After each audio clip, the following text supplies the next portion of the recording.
डोकलाम घाटी विवाद के बाद यह पहला मौका है जब भारत और चीन की सीमाएं आमने सामने हैं और तनाव चरम पर है। इस बार बात है पूर्वी लद्दाख के गलवान की। हालांकि डोकलाम के बाद भी छिटपुट घटनाएं सीमा पर होती रही हैं, लेकिन इन विवादों को सेना ने पहले से ही स्थानीय प्रशासन के आपस में बैठकर मिलजुल कर हल का रास्ता निकाल लिया था। लेकिन इस बार लद्दाख सीमा पर बात जवानों की संख्या बढ़ाने तक पहुंच गई है। चीन पूर्वी लद्दाख यानी कि ईस्ट लद्दाख अगर अंग्रेजी में बात कहें में लगातार अपनी गतिविधियों को बढ़ा रहा है। खासकर गलवान घाटी में उसने हाल के दिनों में अपनी ताकत बढ़ाई है और इस पूरे इलाके को अपना बता रहा है। साथ ही उसने 1962 के युद्ध की याद दिलाते हुए भारत को इससे दूर रहने की भी नसीहत दे डाली है। अब यह नसीहत एक नसीहत भर ही है या धमकी? देखने से तो यही लगता है कि चीन का मिजाज नसीहत से ज़्यादा आगे की है और तमाम सुरक्षा सलाहकार भी यही मानते हैं। हालांकि ये मामला एकदम से उभर कर सामने नहीं आ गया है। लगभग महीनों से चीनी और भारतीय सैनिकों के बीच छिटपुट घटनाएं होती रही हैं। यहाँ तक कि कई बार हाथापाई तक की नौबत आ चुकी है।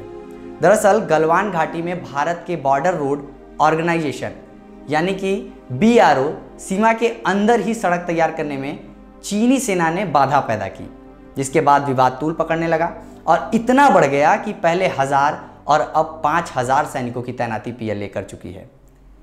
यही नहीं, चीन ने तो इस इलाके में बंकर और लगभग 100 से भी ज़्यादा टेंट तक लगा चुकी है। एक बार फिर से मामले को बातचीत करके हल करने की पहल तो हो रही है, लेकिन चीन के अखबार की एक रिपोर्ट के मुताबिक बात करें, ग्लोबल टाइम्स की रिपोर्ट की माने तो मामला लंबा होता दिख रहा है।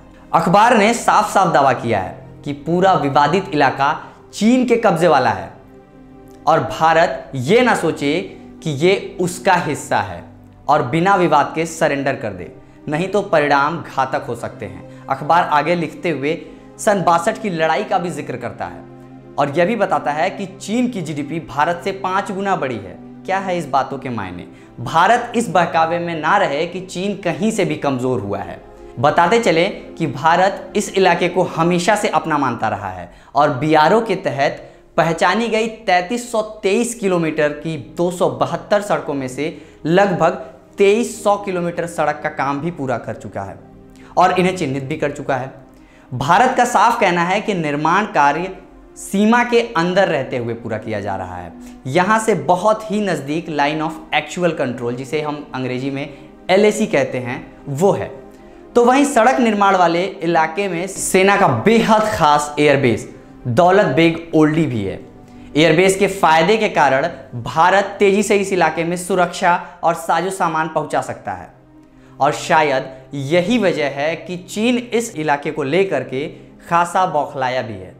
सेना की ओर से अभी तक कोई ऑफिशियल बयान नहीं आया है, आते ही वो भी आप तक पहुंचाएंगे। फिलहाल सुरक्षा एक्सपर्ट्स और मीडिया रिपोर्ट्स की माने तो मामला तनावपूर्ण है।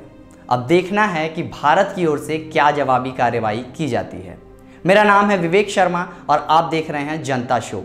इस तरह की तमाम खबरों के लिए हमें लाइक करें और सब्सक्राइब करें। धन्यवाद।